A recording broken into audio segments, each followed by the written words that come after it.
తెలంగాణ ముఖ్యమంత్రి రేవంత్ రెడ్డి పీసీసీ అధ్యక్షుడిగా కూడా ఉన్నారు. ఆయన ఇప్పుడు ఏపీ మీద కాన్సన్ట్రేషన్ చేస్తూ ఉన్నారా, ఏపీలో ఆయన ఎలాంటి రాజకీయాలు నడపబోతున్నారు అనే దాని మీద ఇప్పుడు చర్చ జరుగుతున్నటువంటి తరుణంలో ఢిల్లీలో జగన్మోహన్ రెడ్డి దూత రేవంత్ రెడ్డిని కలిసేటువంటి అవకాశం ఉంది అనేటువంటి ఒక టాక్ కూడా నడుస్తూ ఉంది. అసలు ఏంటి ఢిల్లీ రేవంత్ రెడ్డి టూర్కి ఆంధ్రప్రదేశ్ రాజకీయాలకి సంబంధం ఏంటి అనే దాని మీద మనం విశ్లేషణ చేసుకుంటే, ఇటీవల కాలంలో ఆంధ్రప్రదేశ్ ముఖ్యమంత్రి జగన్మోహన్ రెడ్డి చేస్తున్నటువంటి నిర్వాహకం కారణంగా ఆ పార్టీలో ఉండేటువంటి ఎమ్మెల్యేలు ప్రత్యామ్నాయ మార్గాలు చూసుకుంటున్నారు. కనీసం 80 మందిని మార్చాలి అనేది ఆయన టార్గెట్గా పెట్టుకున్నారు. సిట్టింగ్ ఎమ్మెల్యేల యొక్క గ్రాఫ్ బాగలేదు కాబట్టి వాళ్ళల్లో చాలామందిని తొలగించాలి, రాబోయేటువంటి రోజుల్లో వాళ్ళని ప్లేస్లో కొత్త వాళ్ళని నియమించుకోవాలి, వాళ్ళని వేరే పోస్టులకు పంపించాలనేది ఆయన చేస్తున్నటువంటి ఆలోచన. సరిగ్గా ఈ పాయింట్ దగ్గరే జగన్మోహన్ రెడ్డికి అలాగే ఆ పార్టీకి సంబంధించినటువంటి ఎమ్మెల్యేలకి మధ్య కొంత గ్యాప్ వచ్చింది. ఇప్పటికే దాదాపు 20 నుంచి 30 మందికి సంకేతాలు ఇచ్చేశారు. రాబోయేటువంటి ఎన్నికల్లో నేను మీకు టికెట్లు ఇవ్వలేను, మీరు పార్టీలో ఉండి పనిచేస్తే రాబోయేటువంటి రోజుల్లో అధికారంలోకి వస్తే నామినేటెడ్ పోస్టులు ఇస్తాం, గౌరవిస్తానని చెప్పి ఆయన హామీ ఇవ్వడం జరిగింది. కానీ వాళ్ళెవరూ కూడా జగన్మోహన్ రెడ్డి మాట వినేటువంటి పరిస్థితి కనిపించట్లేదు, ప్రత్యామ్నాయ మార్గాలు చూసుకుంటున్నారు అనేది ఆ పార్టీలో వినిపిస్తుంది. కానీ ఆల్రెడీ ఇప్పటికే తెలుగుదేశం పార్టీలో ప్యాక్ అయి ఉంది. ఆల్రెడీ కాన్స్టిట్యున్సీలకు సంబంధించినటువంటి ఇన్ఛార్జీలు ఉన్నారు, ఎప్పటి నుంచో పనిచేస్తూ ఉన్నారు, కొంత ఖర్చు కూడా ఆర్థికంగా పెట్టారు, వాళ్ళు పార్టీ బలోపేతం కోసం ప్రయత్నం చేస్తున్నారు. ఇంకొక వైపు జనసేన పార్టీ ఆల్రెడీ వాళ్ళ పొత్తుల్లో కొన్ని సీట్ల షేరింగ్ కూడా కన్ఫర్మ్ అయిందని చెప్పి టాక్ నడుస్తుంది. పొత్తులో భాగంగా 24 స్థానాల నుంచి జనసేన పోటీ చేసేటువంటి అవకాశం ఉందనేది కూడా ఇప్పుడు ఆ పార్టీ వర్గాల్లోనే చర్చ నడుస్తున్నటువంటి పరిస్థితుల్లో కేవలం ఆ పార్టీలో ఉండేటువంటి 24 మందికి మాత్రం అవకాశం వచ్చేటువంటి అవకాశం ఉంది. అంటే ఇప్పటికే ఆ పార్టీలో ఆ సంఖ్య ఉన్నారు. సో కాబట్టి అటు తెలుగుదేశం పార్టీ ఇటు జనసేనలో ప్రత్యామ్నాయ అవకాశాలు లేవు వైఎస్ఆర్ కాంగ్రెస్ పార్టీలో ఉండేటువంటి రెబల్స్కి. కాబట్టి ఇప్పుడు ఏంటి, ఎటు వెళ్ళాలి, కొత్త పార్టీ వైపు వెళ్ళాలా లేదంటే కాంగ్రెస్ పార్టీ వైపు వెళ్ళాలా అనేటువంటి ఒక చర్చ జరుగుతున్నటువంటి సమయంలో రేవంత్ రెడ్డి పీసీసీ అధ్యక్షుడిగా సక్సెస్ అయ్యారు తెలంగాణలో. అలాగే తెలంగాణలో అధికారంలో కూడా కాంగ్రెస్ పార్టీని తీసుకురాగలిగారు. దీంతో ఆంధ్రప్రదేశ్లో కూడా ఎంటర్ అయితే కనుక ఆంధ్రప్రదేశ్లో కాంగ్రెస్ పార్టీని బలోపేతం చేసుకోవచ్చు అనేటువంటి ఒక ఆలోచన ఏఐసీసీ చేస్తుంది.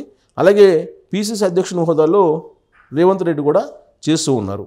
సో ఈ క్రమంలో ఏఐసీసీ ఆంధ్రప్రదేశ్కి సంబంధించినటువంటి సీనియర్ లీడర్లతోటి మంత్రాలు సాగిస్తూ ఉంది.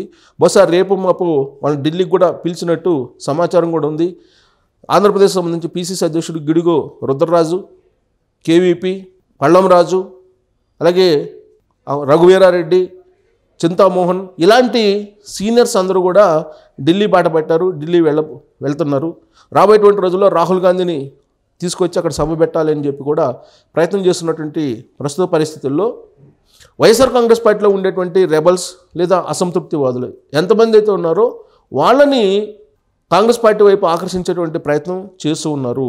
సో కాంగ్రెస్ పార్టీ కనీసం 30 నుంచి 40 మంది వైఎస్ఆర్ కాంగ్రెస్ పార్టీ నుంచి లీడర్స్ని తీసుకునేటువంటి అవకాశం ఉంది అనేటువంటి ఒక చర్చ అయితే నడుస్తూ ఉంది. వీళ్ళందరినీ కూడా కోఆర్డినేట్ చేసేటువంటి బాధ్యత తెలంగాణ ముఖ్యమంత్రి రేవంత్ రెడ్డి తీసుకున్నారు. రేవంత్ రెడ్డిని తీసుకోమని చెప్పి ఏఐసీసీ కూడా ఆదేశాలు జారీ చేసినట్టు కూడా తెలుస్తుంది.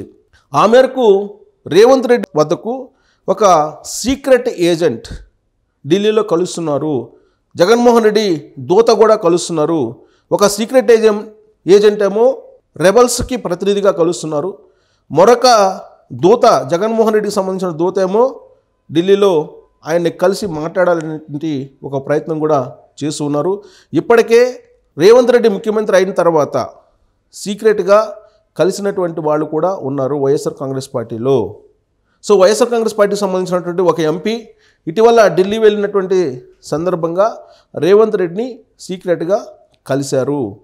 సో కలిసినటువంటి సందర్భంగా వైఎస్ఆర్ కాంగ్రెస్ పార్టీలో ఉండేటువంటి ఎమ్మెల్యేలు ఒకవేళ అసంతృప్తులు కానీ లేదంటే రెబల్స్ కానీ ఉంటే మీరు యాక్సెప్ట్ చేయొద్దు అనేటువంటి యాంగిల్లో ఆయన ఏదో మాట్లాడినట్టు, అందుకు ప్రతిగా ఎన్నికలు అయిపోయిన తర్వాత అవసరమైతే పోస్ట్ ఎలక్షన్స్లో ఇండియా కూటమికి సపోర్ట్ చేస్తాము అనేటువంటి ఒక ప్రతిపాదన కూడా ఆ ఎంపీ పెట్టినట్టు కూడా అప్పట్లో ఢిల్లీలో నడిచినటువంటి చర్చ.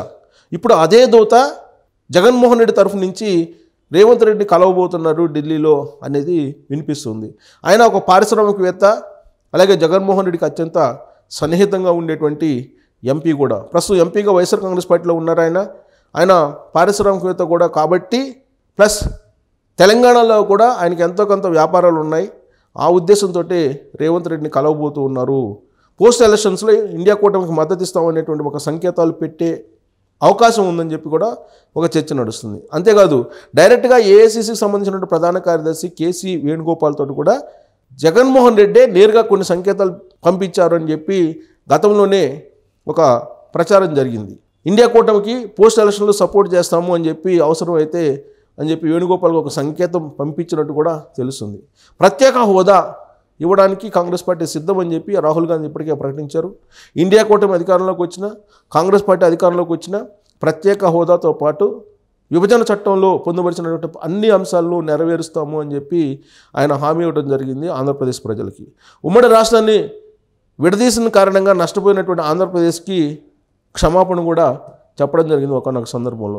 కాబట్టి గతంలో రాష్ట్రాన్ని విడదీసినటువంటి కోపం ఏదైనా ఉందంటే ఆంధ్రప్రదేశ్ ప్రజలకి, అది ఇప్పుడు తగ్గింది కాంగ్రెస్ పార్టీ మీద అనేటువంటి ఒక ఒపీనియన్కి కాంగ్రెస్ పార్టీ వచ్చింది. అందుకే ఇప్పుడు సరైనటువంటి సమయంగా భావిస్తూ ఆంధ్రప్రదేశ్లో కాంగ్రెస్ పార్టీని బలోపేతం చేసుకోవడానికి ప్రయత్నం చేస్తున్నారు. అందుకు రేవంత్ రెడ్డిని ప్రయోగిస్తున్నటువంటి ప్రస్తుత సందర్భంలో ఒక దూత, ఒక సీక్రెట్ ఏజెంట్ ఇద్దరు కలుస్తున్నారు. సీక్రెట్ ఏజెంట్ ఏమో వైఎస్ఆర్ కాంగ్రెస్ పార్టీకి సంబంధించినటువంటి రెబల్స్ ప్రతినిధిగా కలుస్తూ ఉన్నారు. ఆయన ఎంతమందిని తీసుకొచ్చేటువంటి అవకాశం ఉంది అనే దాని మీద ఒక క్లారిటీకి రాబోతూ ఉన్నారు.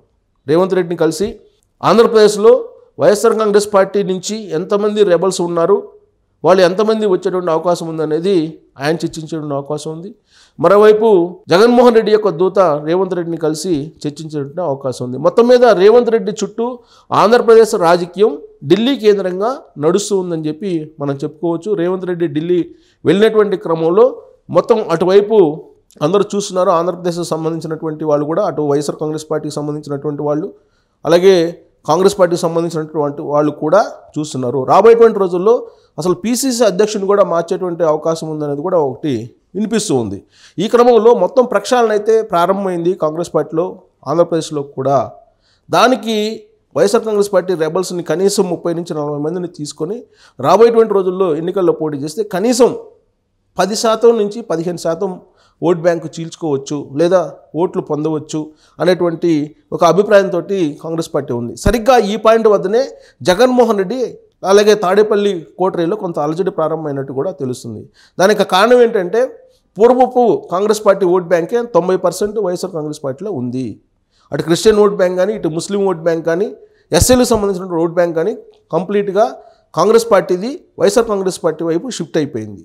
సో ఇప్పుడు షిఫ్ట్ అయినటువంటి ఓట్ బ్యాంక్ని మళ్ళీ తిరిగి కాంగ్రెస్ పార్టీ ఓన్ చేసుకునేటువంటి ప్రయత్నం ఆ పార్టీ చేస్తూ ఉంది.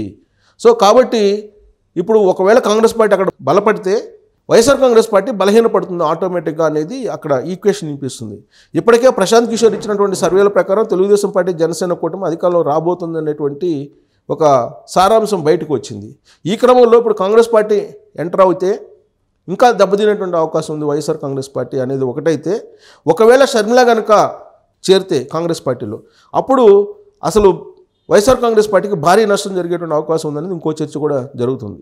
తెలంగాణలో వైఎస్ఆర్ తెలంగాణ పార్టీని విలీనం చేసి కాంగ్రెస్ పార్టీలో తెలంగాణ రాజకీయాలు చేయాలని చెప్పి షర్మిల అనుకుంటున్నటువంటి టైంలో నిర్ద్వందంగా రేవంత్ రెడ్డి తోసిపుచ్చారు. ఆమెని రాకుండా అడ్డుకున్నారు.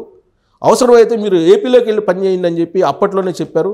కాబట్టి ఇప్పుడు ఏపీ నుంచి షర్మిలని ఆహ్వానించి షర్మిలకు తోడుగా రేవంత్ రెడ్డి కూడా రంగంలోకి దిగి ఆంధ్రప్రదేశ్లో కాంగ్రెస్ పార్టీని బలోపేతం చేసే అవకాశం ఉంది. దానికి ఢిల్లీ కేంద్రంగా చేసుకొని ఒక పెద్ద కసరత్తు జరుగుతుంది. ఆ కసరత్తు రేవంత్ రెడ్డి ఢిల్లీ టూర్ సందర్భంగా ఒక కొలిక్కి వచ్చేటువంటి అవకాశం ఉందని కూడా చర్చ జరుగుతున్నటువంటి క్రమంలో రాబోయేటువంటి రోజుల్లో జగన్మోహన్ రెడ్డికి కాంగ్రెస్ రూపంలో కౌంట్ డౌన్ ప్రారంభమైంది అనేటువంటి ఒక చర్చ అయితే చాలా సీరియస్గా నడుస్తూ ఉంది.